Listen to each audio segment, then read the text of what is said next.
오늘 우리에게 주신 하나님 말씀은 여호수아 2장 1절에서 7절 말씀입니다. 여호수아 2장 1절에서 7절 말씀을 제가 한 절 여러분 한 절씩 교독하시겠습니다. 눈의 아들 여호수아가 시딤에서 두 사람을 정탐꾼으로 보내며 이르되 가서 그 땅과 여리고를 엿보라 하매 그들이 가서 라합이라 하는 기생의 집에 들어가 거기서 유숙하더니 어떤 사람이 여리고 왕에게 말하여 이르되 보소서 이 밤에 이스라엘 자손 중에 몇 사람이 이 땅을 정탐하러 이리로 들어왔나이다. 여리고 왕이 라합에게 사람을 보내어 이르되 내게로 와서 내 집에 들어간 그 사람들을 끌어내라. 그들은 이 온 땅을 정탐하러 왔느니라. 그 여인이 그 두 사람을 이미 숨긴지라 이르되 과연 그 사람들이 내게 왔었으나 그들이 어디에서 왔는지 나는 알지 못하였고 그 사람들이 어두워 성문을 닫을 때쯤 되어 나갔으니 어디로 갔는지 내가 알지 못하나 급히 따라가라. 그리하면 그들을 따라잡으리라 하였으나 그가 이미 그들을 이끌고 지붕에 올라가서 그 지붕에 버려놓은 삼대에 숨겼더라. 함께 읽겠습니다. 그 사람들은 요단 나루터까지 그들을 쫓아갔고 그들을 뒤쫓는 자들이 나가자 곧 성문을 닫았더라. 아멘. 할렐루야. 우리 앞뒤 옆 사람과 이렇게 인사하겠습니다. 아름다운 당신 옆에 앉게 되어 영광입니다. 그렇죠? 네. 오늘은 여호수아 2장 1절에서 7절 말씀을 통해 의로운 거짓말이란 제목으로 하나의 말씀을 나누겠습니다. 2005년 6월 아프가니스탄 산악지대에서 미 해군 특수부대 소속 루트렐 하사와 3명의 동료들이 임무를 수행하고 있었습니다. 그들의 목표는 탈레반 주요 지도자를 색출하고 제거하는 것이었어요. 첩보에 따르면 그 지도자는 약 150명의 무장한 그 세력들과 함께 험준한 산속 어떤 은둔한 곳에 마을에 이렇게 숨어 지낸다라고 들었어요. 루트렐 팀은 며칠 동안 험난한 산을 오르내리면서 적의 동태를 살폈습니다. 그들의 사명은 국가적 차원에서도 매우 중요했고 실패할 경우 막대한 희생이 따르는 작전이었습니다. 루트렐 팀은 마을이 내려다 보이는 산등성에 은신처를 마련했습니다. 그러나 그곳에서 전혀 예상치 못한 그 변수가 생겼는데요. 성인 남자 1명과 15살쯤 돼 보이는 그 어린아이가 염소 100마리 정도를 끌고 그곳을 지나가는 거예요. 그들은 평범한 염소치기 목동으로 무기를 소지하지 않았습니다. 루트렐 팀은 즉시 총을 겨누고 그들을 제압했습니다. 근데 문제는 이 두 사람이 민간이었음에도 불구하고 그 마을에 속해 있는 사람일 수 있기 때문에 풀어주면은 곧바로 그 탈레반들에게 가서 이 루트렐 팀의 위치를 알려줄 수도 있기 때문에 위험한 상황인 거죠. 그러나 주기자니 이 무고한 사람들을 살해한 일이니까 이게 고민이 되는 거죠. 또한 묶어둘 밧줄도 없어서 이들을 여기에 잠깐 묶어두고 이렇게 둘 수 없는 거예요. 인원도 4명밖에 없기 때문에. 그래서 결국 선택지는 딱 2개예요. 죽이거나 살리거나. 루트렐은 머리로 그들을 제거하는 게 맞다고 생각했습니다. 그런데 이게 양심이나 어떤 내면의 어떤 갈등으로 인해서 이 무고한 사람을 죽이는 것이 옳지 않다라는 생각도 같이 든 거죠. 결국 이 루트렐은 마음속 양심의 소리에 한 표를 던졌습니다. 그리고 이 목동들을 풀어주기로 결정한 거죠. 그런데 그 두 사람을 풀어주자마자 불과 1시간 반 만에 루트렐 팀은 탈레반의 매복에 걸려들었습니다. 약 100명의 무장 병력이 그들을 포위했고 이어진 전투에 그 4명 중 루트렐 제외한 나머지 3명이 다 전사했습니다.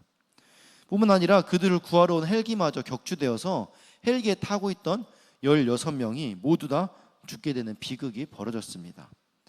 루트렐만 간신히 목숨을 건졌습니다. 그는 총상을 입고 뼈가 부러지고 전신이 만신창이가 된 상태로 11km를 기어서 험난한 산길을 기어 내려가서 겨우겨우 이제 마을에 도착해서 구조되었던 거예요. 그 후로 루트렐은 평생 마음의 무거운 짐을 안고 살았습니다. 그는 동료들의 죽음을 떠올리며 괴로워했습니다. 그러면서 자신이 내린 결정에 대해서 깊이 후회하면서 이런 고백을 했습니다. 염소치기들을 풀어주는 것이 내 인생에서 가장 어리석은 결정이었다. 사랑하는 이름 청년 여러분, 이 이야기는 우리 삶 속에서 종종 마주치는 윤리적 갈등과 같습니다. 원칙을 지킬 것인가? 현실을 따를 것인가? 어느 쪽을 선택하든 내가 져야 될 대가가 따르고 또 그 결과를 누구도 장담할 수 없다라는 거죠. 루트렐의 이야기는 오늘 우리의 고민을 너무나 잘 보여주고 있는 것입니다. 오늘 보면 여호수아 2장에 보면은 비슷한 이야기가 나오죠. 이스라엘 백성이 여리고성을 정복하기 전에 두 명의 이제 정탐꾼을 거기에 보내요. 그리고 이 두 명의 정탐꾼이 기생 라합의 집에 잠시 머물게 됩니다. 여리고 모든 사람들이 이미 하나님께서 그 이스라엘 백성들을 통해서 홍해를 가르시고 또 아모리 왕들을 물리치면서 지금 이 가나안 땅에 거의 다 도착했다라는 것을 알고 있었어요. 그리고 라합도 기생으로 살면서 그 술집에서 벌어지는 그 이야기를 들으면서 아, 이스라엘의 하나님이 참된 분이구나 라고 믿었던 거예요. 그러니까 이스라엘에서 왔던 그 정탐꾼 두 명을 자기 집에 숨겨줬던 것이죠. 그런데 위기가 찾아왔습니다.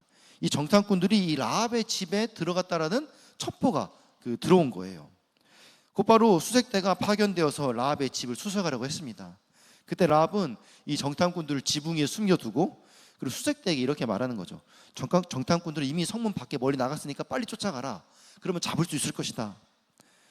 그런데 어떻습니까? 원래 사실 정탐꾼들은 여전히 그녀의 집에 숨어 있었죠. 그러니까 이 라합의 행동은 분명히 거짓말이었어요. 그런데 성경은 이 라합의 거짓말을 두고 어떻게 평가했을까요? 놀랍게도 히브리서 11장 31절은 라합을 믿음의 사람이라고 칭찬합니다. 우리 히브리서 11장 31절 같이 읽겠습니다. 믿음으로 기생 라합은 정탐꾼을 평안히 영접하였으므로 순종하지 아니한 자와 함께 멸망하지 아니하였도다. 아멘. 또 야고보서 2장 25절에서는 이 라합의 행위가 의롭다 하심을 받았다라고 성경은 또 말하고 있어요. 우리 야고보서 2장 25절 같이 읽겠습니다. 또 이와 같이 기생 라합이 사자들을 접대하여 다른 길로 나가게 할 때에 행함으로 의롭다 하심을 받은 것이 아니냐. 아멘. 더 놀라운 것은 이 라합의 이름이 마태복음 1장에 기록된 예수님의 족보에도 들어간다라는 거예요. 한때 기생으로 불렸던 여인이 하나님의 구원 역사 속에서 중요한 자리로 이름을 매긴다라는 것은 우리에게 큰 은혜와 소망을 줄 수 있죠. 하나님은 어떤 사람도 버리지 않으시고 믿음으로 반응한 자를 구원의 도구로 사용하신다. 우리에게 정말 큰 은혜와 소망과 감동이 됩니다. 그런데 여기에 한 가지 의문점이 남습니다. 라합이 거짓말을 했음에도 불구하고 그것이 그러면 정당화될 수 있는 것인가? 많은 성경학자들은 이 질문을 두고 오랜 시간 논쟁해 왔습니다. 지금도 논쟁하고 있죠. 목적이 선하면은 그러면은 수단도 정당화될 수 있는 것이냐? 라합이 정탐꾼들을 보호하기 위해서 거짓말을 한 것이 정말 그것이 칭찬받을 만한 일인가? 라는 거죠. 아니면은 믿음의 중심은 칭찬할 수 있지만은 거짓이란 행위 자체는 그래도 여전히 죄로 남아 있는 거다. 이렇게 평가할 것인가? 이 문제는 단순히 성경의 해석 문제를 넘어서 기독교 윤리 전체와 연결되어 있습니다. 왜냐하면 우리의 신앙과 삶에서 이런 문제들이 지금 또 계속 발생하고 있기 때문이에요. 여러분도 살다 보면은 두 가지 어떤 윤리적, 도덕적인 원리들이 있는데 두 개 다 만족시킬 수 없고 결국 하나를 선택하면은 하나는 버려야 되는 그런 선택의 길이 늘 놓여 있지 않습니까? 그러니까 이런 이 라합의 문제도 우리의 문제와 같다라는 거예요. 이 라합의 거짓말 사건은 성경 윤리학에서 늘 중요한 논쟁거리가 되어 왔습니다. 왜냐하면 그녀 행동 속에는 두 가지가 있죠. 거짓말하지 말라. 그리고 생명을 보호해야 한다. 이 도덕적 원리가 충돌하기 때문이에요. 성경 전체를 볼 때 이 두 가지 원리는 모두 하나님께서 주신 중요한 명령입니다. 그렇다면 두 가지 원리가 부딪혔을 때 우리는 어떤 선택을 해야 될까요? 어떤 선택을 하는 것이 옳은 것일까? 학자들은 이거를 크게 세 가지로 이야기를 해요. 첫 번째는 뭐냐? 덜 악한 것을 선택했다. 덜 악한 것. 이 주장은 우리가 살아가는 세상 자체가 이미 다 타락했기 때문에 도덕적 원리들이 결국 충돌할 수밖에 없는 거예요. 이 세상이 악하기 때문에. 그래서 완벽한 선택 자체가 불가능하다는 거죠. 그래서 차선책으로 덜 악한 것을 선택하면은 그건 괜찮다라는 겁니다. 랍의 경우 거짓말은 죄이지만 사람을 죽도록 내버려 두는 것이 그래도 내버려 두는 것보다는 차라리 거짓말하는 게 덜 악하다라고 말하는 겁니다. 그래서 그녀의 선택을 우리가 좀 부분적으로는 이해할 수 있다. 뭐 그럴 수 있지. 안 그러면 사람이 죽잖아요. 굉장히 이 논리가 설득력 있게 우리에게 들려집니다. 실제로 히틀러 시대에 많은 사람들이 유대인들을 숨겨주면서 나치 경찰에게 거짓말을 많이 했어요. 만약 그들이 사실대로 말했다면 어떻게 되는 거예요? 유대인들이 많이 죽었겠죠. 그러니까 생명을 살리기 위해 거짓말을 한 거예요. 사람들은 그렇게 말합니다. 거짓말이 죄지만 생명을 보호하지 않는 것보다는 덜 악하다.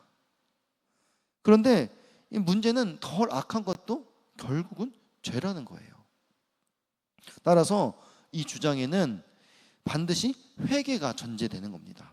거짓말을 했더라도 그것을 선행으로 미화하지 말고 하나님 앞에서 죄로 인정하고 그 죄에 대해서는 우리가 용서를 구해야 된다. 회개를 해야 된다. 이렇게 해야 이제 좀 맞아떨어지게 되는 거죠. 그런데 이게 그러면 성경에서 말하는 원리인가? 성경에서 말하는 윤리인가? 라고 보았을 때 그대로 적용하기 좀 어려운 부분이 있어요. 만약 이 주장이 옳다라고 하면은 예수님은 어떨까요? 예수님조차도 인간으로 사신 동안 사실 이렇게 피할 수 없는 윤리적 갈등들이 있었겠죠. 예수님이 33년을 사셨는데 대부분 여러분들보다 지금 더 사셨잖아요. 그런데 분명히 이런 일들이 있었을 거라는 거예요. 그러면은 예수님은 그때마다 덜 악한 것을 행했는가? 우리 히브리서 4장 15절 말씀 같이 읽겠습니다. 우리에게 있는 대제사장은 우리의 연약함을 동정하지 못하실 이가 아니요 모든 일에 우리와 똑같이 시험을 받으신 이로되 죄는 없으시니라. 아멘. 예수님 우리랑 똑같이 시험 받으셨대요. 근데 죄가 없다는 거. 그러니까 이 시험이라는 게 죄를 지으려고 하는 그 유혹일 수도 있겠지만 방금처럼 두 가지 윤리적인 상황이 충돌되는 그런 상황이 시험으로 올 수도 있는 거예요. 그런데 예수님 우리랑 똑같이 시험 받으셨는데 죄가 없대요. 죄가 한 번도 죄를 지으신 적이 없대요. 그러니까 이런 윤리적 갈등이 있었을 때 예수님은 늘 죄를 안 지었던 거예요. 그런데 덜 악한 것을 선택해도 된다. 그렇게 하는 게 옳은 것이다라고 말하면은 예수님은 그럼 그런 상황이 있을 때 덜 악한 거 선택했겠네? 그럼 그거 죄로 인정 안 하는 건가? 그런 오류가 생길 수 있다라는 거예요. 그래서 이 논리도 사실은 좀 부족한 부분이 있어요. 현실적으로 납득이 되지만 그럼 두 번째 또 원리가 있어요. 그건 뭐냐? 이 도덕 법칙에도 위계 질서가 있다는 거예요. 그러니까 더 좋은 법들이 있다는 거죠. 더 높은 법이 있다는 거죠. 더 먼저 지켜야 될 법이 있다는 거예요. 그래서 같은 그 도덕법이 충돌할 때는 무엇이 더 높은 수준의 그 법인가를 생각해 보아야 된다는 거죠. 라합의 경우 생명을 보호하는 법과 거짓말하지 말라는 원리가 있는데 생명을 보호하는 게 당연히 우선순위가 되기 때문에 그거를 행하는 게 맞다라고 이야기를 하는 거예요. 그래서 그걸 행했기 때문에 이걸 행하지 않았다고 해서 이게 죄가 아니다라고 주장하는 거죠. 예를 들어서 출애굽기 1장에 이집트 바로 왕이 히브리 산파들에게 이스라엘 여인들이 아기를 낳을 때 남자아이를 다 죽여라라고 했어요. 이스라엘 백성들이 숫자가 조금 많아지니까 인구를 줄이려고 다 죽이라고 한 거예요. 산파들에게. 그래서 산파들이 하나님을 두려워해서 바로 왕의 명령을 어깁니다. 그리고 남자 아기들 다 살려줘요. 그런데 그 누구도 이 산파들이 거짓말했다라고 비난하지 않아요. 그들이 죄를 지었다라고 말하지 않는다라는 거예요. 심지어 하나님께서 그 산파들에게 은혜를 베풀어서 그들의 집을 형통케 하십니다. 그래서 이 주장은 많은 사람들에게 설득력을 줍니다. 왜냐하면 실제로 우리 삶에서도 이런 윤리적 갈등뿐만 아니라 뭔가를 내가 하고 싶고 해야 되고 할 때 우선순위를 늘 정하잖아요. 내 삶 속에서 개인적으로도. 그러니까 이런 도덕법에도 우선순위가 늘 있다라는 거죠. 그래서 생명에 살리는 일들이 어떤 단순한 규칙을 지키는 것보다도 당연히 먼저 아니겠느냐라는 거예요. 그런데 물론 여기서는 이게 맞을 수도 있는데 이게 전체적으로 포괄적으로 적용하기에는 이것도 약간의 오류가 있어요. 왜냐하면은 우리는 지금 성경적인 윤리관을 찾아가는 거잖아요. 성경적으로 내 삶에서 정말 옳은 게 무엇인지를 생각해 볼 때, 그럼 성경에서 어떤 법을 주시면서, 율법을 주시면서, 하나님께서 명령을 주시면서 이게 이것보다 더 우선이 된다, 이게 이것보다 더 중요하다, 이게 이것보다 더 높은 차원의 도덕 수준이다라고 이야기를 했느냐는 거예요.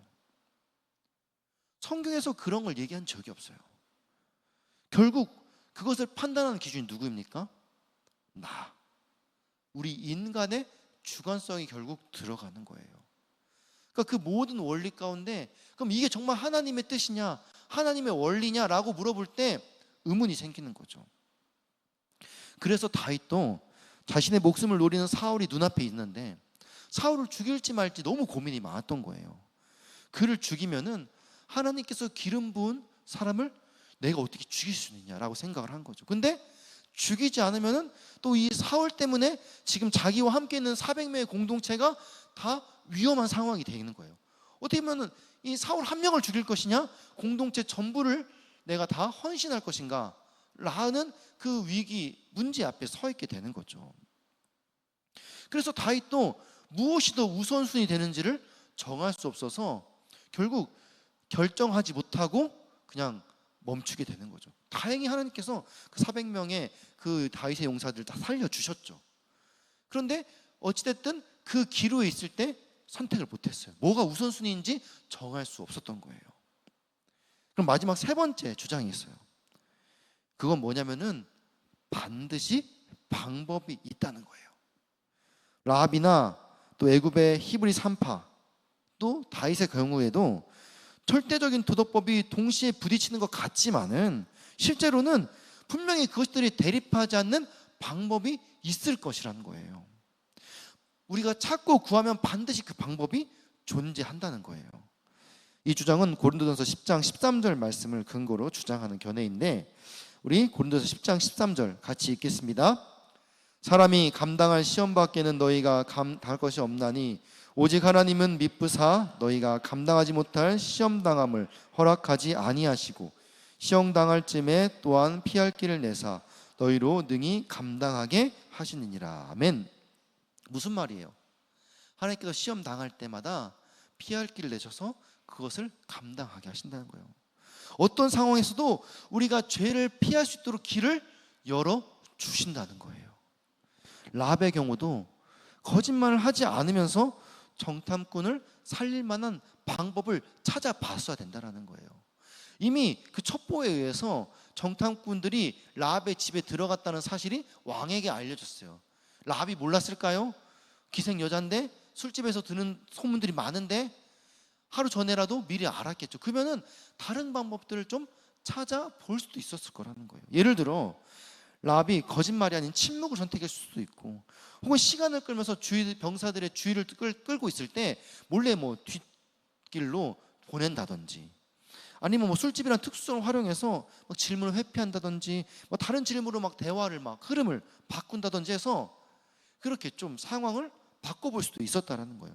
꼭 거짓말이 아니더라도. 근데 물론 상황이 긴박했기 때문에 이게 쉽지는 않았을 겁니다. 근데 이 세 번째 견해는 분명히 성경적으로 굉장히 타당하다는 거예요. 왜냐하면 하나님께서는 죄를 지어야만 해결할 수 있는 상황, 그것을 일부러 만드시는 분은 아니라는 거예요. 그게 그 전에 어떤 누군가의 죄로 인해서, 누군가의 연약함으로 인해서 어쩔 수 없이 선택의 기로에 서 있을 수 있겠지만은 그게 우리의 연약함이나 우리의 죄성 때문이지 하나님이 일부러 그렇게 만들지는 않는다는 거죠. 그리고 그 가운데 하나님께 구하면은 하나님께서 주실 수 있다라는 거예요. 방법을, 말씀처럼. 그러나 동시에 현실적인 어려움도 굉장히 많죠. 우리가 위기 순간에 이렇게 즉각적으로 지혜로운 방법을 찾는다는 게 이게 쉽지 않잖아요. 매번 그렇게 가능하다라고 전제할 수 있는 것도 아니잖아요. 그러나 중요한 것은 이 견해가 죄는 어떠한 이유로도 정당화될 수 없다, 이 사실을 분명히 하고 있다는 겁니다. 이는 신앙인의 삶에서 매우 중요한 기준이 됩니다. 정리하면은 이 라합의 거짓말에 대한 이 세 가지 주장들에는 각각의 현실적인 설득력도 있고 또 동시에 한계도 분명히 존재합니다. 첫 번째 더 악한 것을 선택했다는 것은 회개를 강조하지만 예수님이 죄가 없다라는 그것에 대해서는 또 충돌하죠. 두 번째로 도덕법에 위기 질서가 있다.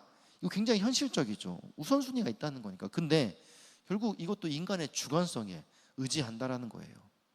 마지막 세 번째로 반드시 다른 방법이 있다는 것은 성경적으로는 올 수 있어요. 그런데 사실 현실적으로는 거의 불가능에 가까운, 우리가 실천하기에 매우 어려운 문제점이 있습니다. 그렇다면 우리는 이렇게 서로 다른 윤리적 이슈가 충돌하는 가운데 어떤 선택을 해야 될까? 어떤 국가에서는 뇌물을 주지 않으면 어떤 사업이 진행되지 않는 나라들이 있다고 해요. 후진국들이 그렇죠. 무조건 뇌물을 줘야만 해결되는 것들이 있어요. 그러면은 크리스천 기업인이 거기에 들어갔다고 했을 때 뇌물 주면서 일을 진행해야 될까요? 또 어떤 사람은 정부의 세금 보고를 양심적으로 했더니 주위 상인들이 너무나 싫어하는 거예요. 왜냐하면 비슷한 장사를 하는데 이 사람만 제대로 신고하니까 세금을 많이 내잖아요. 그러니까 주위 상인들이 비슷한 장사를 하는데 이게 세금을 정직하게 내지 않는 것이 자연스럽게 탄로가 나게 되는 거죠. 그렇다면은 우리는 그들이 세금을 적게 낼 수 있도록 도와주기 위해서 그들 기준에 맞춰 세금을 속여서 내야 될까? 이런 윤리적 갈등들이 생기는 거죠. 진실되게 사는 법을 가르쳐 주기보다 세금을 덜 내게 해서 그들에게 조금이라도 물질적인 보탬을 되게 하는 게 과연 우리의 사명일까? 우리가 살고 있는 이런 현실 속에는 완벽한 정의는 그렇게 쉽고 단순하지 않죠. 늘 많은 고민과 함께 여러 가지 면들을 함께 살펴봐야 우리가 성숙한 결정을 내릴 수 있는 거예요. 무조건 옳다고 해서 그 옳다고 밀어붙였더니 누군가가 또 피해를 보는 거예요. 그건 또 사랑에 결여된 정의일 수 있는 거죠. 하나님은 그렇게 해서 그 두 가지를 만족시키려고 자기 전부를 던지셨잖아요. 그럼 우리가 그걸 위해서 오늘 당장 내일 하면서 내 전부를 던질 것인가? 그게 정말 우리의 사명인가라도 고민을 해봐야 되는 거죠. 그렇다면 우리의 이런 기독교 윤리관은 어떻게 세워야 될 것인가? 기독교 윤리관이라고 하면은 먼저 하나님의 성품에 기초해야겠죠. 하나님의 성품이 뭐예요? 성경에 나와 있는 진리이겠죠. 하나님을 소개하는 그런 모습들이겠죠. 하나님은 어떤 분입니까? 하나님은 진리예요. 그래서 그분에게는 거짓이 있을 수가 없어요. 거짓말 반드시 죄라는 거죠. 그리고 하나님은 공의로운 분이세요. 모든 사람에게 다 공평하신 분이라는 거예요. 그리고 하나님은 사랑이세요. 우리가 이 조건들, 하나님의 이 성품들을 기초해서 우리의 삶의 이런 결정들을 내려야 된다는 겁니다. 그래서 예수님은 제자들을 위해서 이렇게 기도했습니다. 요한복음 17장 17절 말씀 같이 읽겠습니다. 그들을 진리로 거룩하게 하옵소서. 아버지의 말씀은 진리이니이다. 아멘. 하나님께서 이스라엘 백성들을 딱 출애굽시킨 다음에 그들을 하나님 백성으로 삼으면서 율법을 주셨어요. 근데 율법을 왜 주셨을까요? 율법을 지키라고 주셨죠. 근데 율법을 지킴으로 뭘 하나님께서 원하셨던 거예요? 거룩을 원하셨던 거죠. 거룩이란 게 그냥 거룩한 척하는 게, 경건한 척, 겸손한 척하는 게 거룩이 아니라 구별되었다는 거잖아요. 그러니까는 특별히 너희는 내가 준 이 율법을 지킴으로 세상 사람들과 구별되어라고 주신 거잖아요. 그래서 하나님 믿는 사람들은 하나님 믿지 않는 사람들과 구별되어야 돼요. 거룩해야 되는 거예요. 그런데 예수님께서 그 거룩을 위해서 제자들 위해 기도하는데 뭐라고 기도하느냐? 진리를 통해서 이들이 구별될 수 있게, 진리를 통해서 거룩해지게 그렇게 하여 주시옵소서라고 제자들 위해서 예수님이 기도하는 거예요. 그러니까 하나님을 믿는 사람들은 이 진리를 통해서 거짓이 없는 하나님의 순수성 때문에 세상 사람들과 달라야 된다는 거예요. 이런 요구 앞에서 어쩌다 의로운 거짓말쯤 할 수 있지, 이거 어떻게 또 죄로 보냐 라고 말할 수 없다라는 거예요. 그러면 사람들은 라합과 또 이렇게 출애굽 산파들의 결과에 의아하다라고 반박하겠죠. 그들은 거짓말 했는데 축복해 주시던데, 믿음으로 칭하던데, 그거 이상한 거 아니냐. 라합은 거짓말로 여리고 수색대 속였는데 그 행동을 믿음 있는 행동이라고 성경은 해석하고 있어요. 출애굽 히브리 산파들이 바로 왕의 명령을 어겼는데 왜 그들에게 하나님께서 복을 주시냐는 거예요. 이것은 덜 악한 것을 구분했거나 더 높은 차원의 도덕법을 지켰기 때문에 하나님께서 상대적으로 그 작은 죄에 대해서 눈 감아주거나 인정해 준 것이 아닙니다. 성경을 잘 읽어보면은 히브리서에서는 라합이 믿음으로 정탐꾼을 평안히 영접했다, 이 부분을 언급하고 있어요. 야고보서에서도 정탐꾼을 접대하여 다른 길로 나아가게 행한 행함이 의롭다라고 말하고 있는 거예요. 그러니까 라합이 거짓말한 부분이라든지 히브리 산파들이 그 왕의 명령을 어긴 부분에 대해서는 침묵하고 있는 거예요. 믿음의 사람들, 하나님을 경외했던 것들, 그 부분에 대해서 칭찬하고 믿음 있는 행동이라고 말하는 것입니다. 그래서 종교개혁자 칼빈은 이 라합의 경우를 보면서 형제를 살리기 위해서는 거짓말을 해도 된다라고 말하는 사람들은 하나님에게 진리가 얼마나 중요한지를 충분히 모르는 자들이다, 이렇게 말을 했어요. 그러니까 하나님에게 이 진리가 뭐냐? 하나님의 정체성이에요. 그러니까 이 진리가 무너지고서는 하나님을 하나님이라고 말할 수가 없는 거죠. 그런데 우리가 하나님을 믿는 사람이라고 말하면서 하나님의 성품을 닮아가는 사람이라고 말하면서 하나님의 형상이 우리 가운데 있다라고 말하면서 우리가 거짓말하고 그러면서 그것을 정당하게 여길 수 있냐라고 말할 수 없다라는 거죠. 거짓은 작은 것도 그래서 하나님 앞에서 합리화될 수 없는 것입니다. 그래서 이 라합의 행위는 흠없이 순결하지는 않지만은 그렇다고 또 칭찬할 만한 것이 없는 것은 아니라는 거죠. 그러니까 칭찬할 만한 부분에 대해서 하나님이 말씀하고 있고, 우리가 죄 지은 부분에 대해서는 회개하고 다음에 그런 일이 생기면은 우리가 쉽게 생각하지 말고 고민해 보라는 거예요. 더 좋은 방법이 없는가? 단순하게 그래도 이거 지키려면 이거 어쩔 수 없지, 구해 보라는 거예요. 기도해 보라는 거예요. 방법을 찾아보라는 거예요. 우리는 여러 가지 도덕적 기준이 부딪힐 때마다 끊임없이 하나님의 지혜를 구해야 됩니다. 단순하게 둘 다 지킬 수 없기 때문에 순간적인 판단으로 더 의로운 것을 내가 정했다고 해서 나는 괜찮아 라고 말해서는 안 된다는 거예요. 결과는 하나님께 맡기지만은 행동의 책임은 내가 져야 되는 거예요. 그래서 책임 있는 행동을 하기 위해서 내 행동의 동기와 이 고민의 흔적이 중요한 것입니다. 진리를 끝까지 지키기 위한 그 마음의 중심을 하나님께서 보시기 때문입니다. 그래서 우리는 그리스도인으로서 이 일을 위해서 계속 기도하고 지혜를 구해야 합니다. 그러면 하나님께서 환난 날에 피할 길을 여시고 또 후해 주시는 은혜를 경험하게 될 줄 믿습니다. 성경의 이야기는 늘 사방이 막혀 있을 때 하늘로부터 오는 기적을 붙잡는 역사들이었어요. 안 될 것 같았는데 되는 게 하나님 역사잖아요. 그러니까 하나님이죠.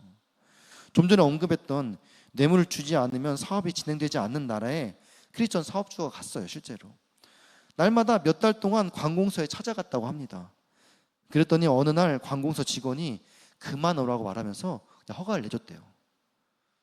이처럼 이 세상을 성경대로 살아가는 것은 사실 쉬운 일은 아니에요. 그런데 생각해보면 하나님의 길은 늘 좁은 길이었어요. 그런데 이 좁은 길처럼 보이는 비현실적인 성경들의 요구를 무조건적으로 비판하고 이거는 무조건 안 돼 라고 말하기 이전에 이러한 요구대로 살려고 내가 얼마나 스스로 치열하게 애썼는지 이것을 우리가 돌아보아야 된다는 거예요. 해보지도 않고 안 된다라고 말하는 것은 결국 하나님에 대한 신뢰가 부족한 거예요. 혹시 내 믿음이 부족한 건 아닌가? 소설 레미제라블에서 장발장이 신부의 은촛대를 훔쳤습니다. 그런데 신부는 경찰에게 자신이 장발장에게 준 것이라고 거짓말해서 그를 도와줬죠. 자비를 베푼 것은 선한 일이지만은 거짓말한 것에 대해서는 그것이 유일한 방법이었는지 고민해 봐야 된다는 거죠.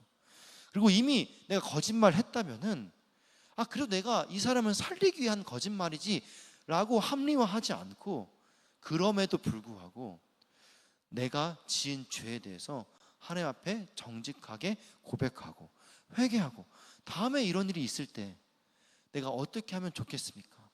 다음에는 좀 더 내가 더 나은 결정을 할 수 있도록 지혜와 은혜를 부어 주시옵소서. 그렇게 간절히 구하는 우리가 되기를 소망합니다. 또한 피할 수 없다라면은 작은 죄라도 미워하지 말고 하나님의 성품에 합당한 그런 그리스도의 모습을 찾아갈 수 있는 우리가 되기를 소망합니다. 그래서 전도서는 우리에게 이렇게 가르칩니다. 12장 13절 14절 같이 읽겠습니다. 이래 결국을 다 들었으니 하나님을 경외해야 하고 그의 명령들을 지킬지어다. 이것이 모든 사람의 본분이니라. 하나님은 모든 행위와 모든 은밀한 일을 선악간에 심판하시리라. 아멘. 오늘 말씀을 통해 여러분과 함께 나누고 싶었던 결론은 뭐냐? 기독교 윤리, 하나님의 정의란 결과에 있지 않고 과정에 있다는 거예요. 비록 내가 연약하지만은 그 연약한 결정과 순간 가운데서 어떻게 하나님을 얼마나 깊이 붙잡고 매달렸는가. 이 시간 하루의 은혜라는 찬양을 함께 고백하면서 결단하고 기도하기 원합니다. 이 세상은 이미 죄악으로 물들어 있어요. 그 가운데 벌어지는 모든 일들이 악하기 때문에 사실 거기에 온전한 선이란 있을 수 없습니다. 그리고 완벽한 정의를 우리가 찾아낼 수도 만들어낼 수도 없는 게 우리 인간입니다. 하나의 선택은 어떨 때는 누군가에겐 공정함이지만 누군가에게는 상처가 될 수 있어요. 백보양보해서 상대적으로 가장 옳은 선택이 있다고 하더라도 우리가 어떻게 모든 상황에서 그 선택을 매번 결정할 수 있겠습니까? 그래서 우리는 날마다 주님의 지혜를 구해야 되는 거예요. 그러면은 우리의 문제가 기도가 되고 고난이 축복이 되는 겁니다. 아픔이 자랑이 되고 상처가 간증이 되는 거예요. 그때 하나님께서 환난 중에 피할 길을 여시고 사방이 에워싸움을 당할 때 하늘부터 오는 은혜를 경험하게 될 줄 믿습니다. 그 은혜가 우리 모두에게 임하길 주님의 이름으로 축원합니다. 시간 다 같이 일어나셔서 하루의 은혜 찬양하시면서 준비하신 예물 하나님께 드리겠습니다.